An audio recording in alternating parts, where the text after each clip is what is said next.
हाय viewers, मैं मुन्ना कर बोल रहा था, जीएसटी प्रैक्टिशनर। आज आप लोग के पास जीएसटी का जो आईटीसी वाला चैप्टर है ना, उसका कैलकुलेशन सेटअप और मैं ऊपर ऊपर से आपको जैसे जनरल नॉलेज जैसे आपको समझ में आए सिंपल तरीके से आपको समझाऊंगा कि एक्चुअली जो जीएसटी का जो आईटीसी है क्या। मान लीजिए जो वाला पार्टी है कुछ प्रोडक्ट परचेज किया, सपोज मान लीजिए 10 आइटम परचेज किया। वो क्या करेगा, बी सी डी जो भी जिसको जिसको सेल किया, मान लीजिए 8 सेल कर दिया, बचा कितना उसके पास 2।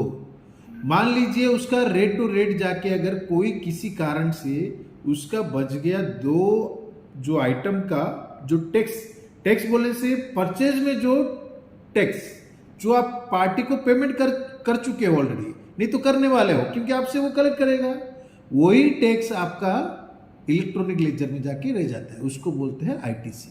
ठीक है, वो आपका आईजीएसटी हो सकता है, सीजीएसटी हो सकता है, एसजीएसटी भी हो सकता है। ठीक है, और कोई कोई केस में सीएस भी हो सकता है।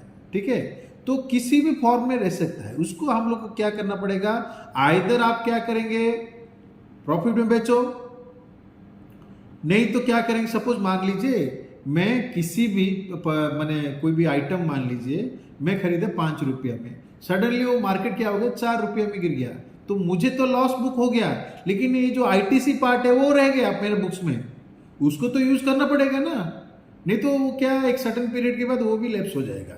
ठीक है, तो वो चीज है। और सपोज मान लीजिए मैं मेरा मटेरियल भेज रहा हूँ कहीं पे भी, और जीएसटी डिपार्टमेंट का आदमी लोग वो पकड़ लिए, वो उनको सस्पेक्ट लगा जो आप बिल रेज किए हो उसके हिसाब से और टैक्स आना चाहिए, इसीलिए इसको वो क्या किए, ये जो अमाउंट को ये जो वैल्यू जो दिखा रहे हैं उसका 100% टैक्स पहले पेमेंट करो बोलता है।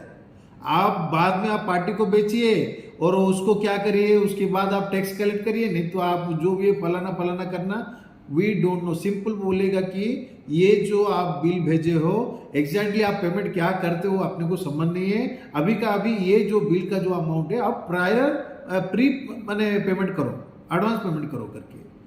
तो क्या करना पड़ेगा, उस टाइम आपको चालान काटना पड़ेगा, पेमेंट करना पड़ेगा, वो जाके आपका कैश लेजर में जमा रह जाता है। समझ रहे हैं ना, तो उसको कैसे यूज करें आज जानेंगे। वीडियो अंत तक देखिए, बीच में स्किप करने से आपको टॉपिक समझ नहीं आएगा।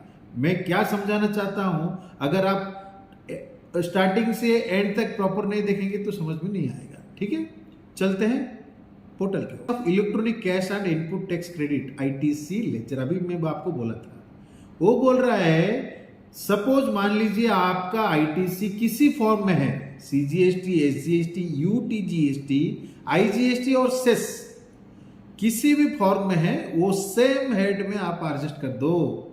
ठीक है, और भी बोल रहा है 2 नंबर रूल में, अगर आप कैश डिपॉजिट कर चुके हो, अगर वो पेनाल्टी है, अगर वो इंटरेस्ट है, एडवांस टैक्स है, कुछ अदर मोड है, तो सेम हेड में आप एडजस्ट कर दो करके बोल रहा है। ठीक है, और थर्ड में क्या बोल रहा है, amount under cash ledger will be used in the following priority order.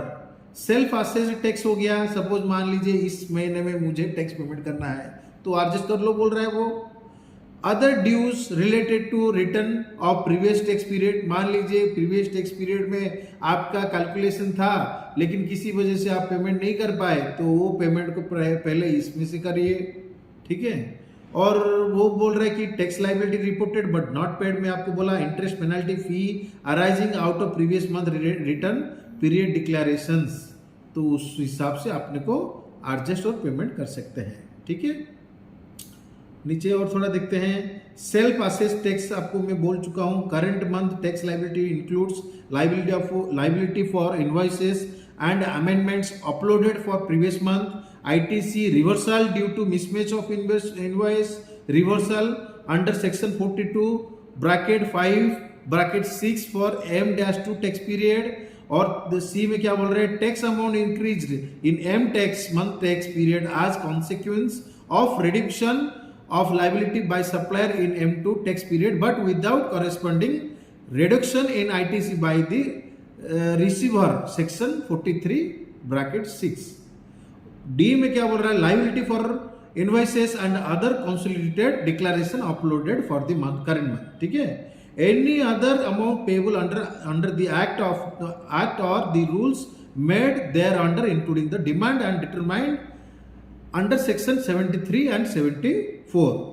Rule number 4 में क्या बोल रहा है, the amount allowed to be entered for utilisation of cash cannot be more than. अभी देखिए आपके पास 5 रुपया है, उस 5 रुपये की इसमें 5 ही यूज आप एडजस्ट कर सकते हैं, 7, 6, 5.5 रुपया एडजस्ट नहीं कर सकेंगे, ठीक है।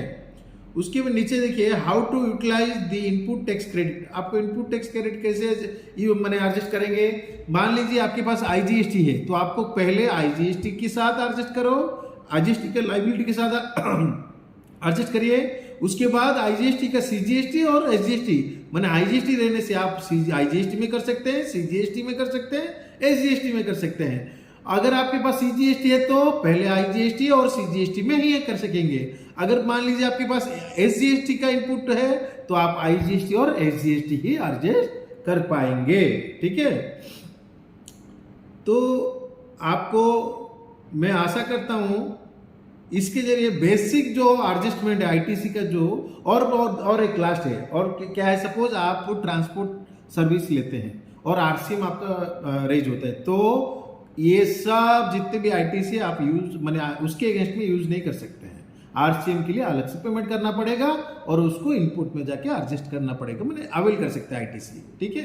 अनटिल अनलेस आपका जो बचा हुआ लेजर में अगर आईटीसी है उसमें आरसीएम एडजस्ट नहीं होगा। फिर से बोल रहा हूं, आरसी में है तो अलग से पेमेंट करिए, उसको आईटीसी मैंने आपके लेजर आईटीसी से आप एडजस्ट नहीं कर सकेंगे, ठीक है।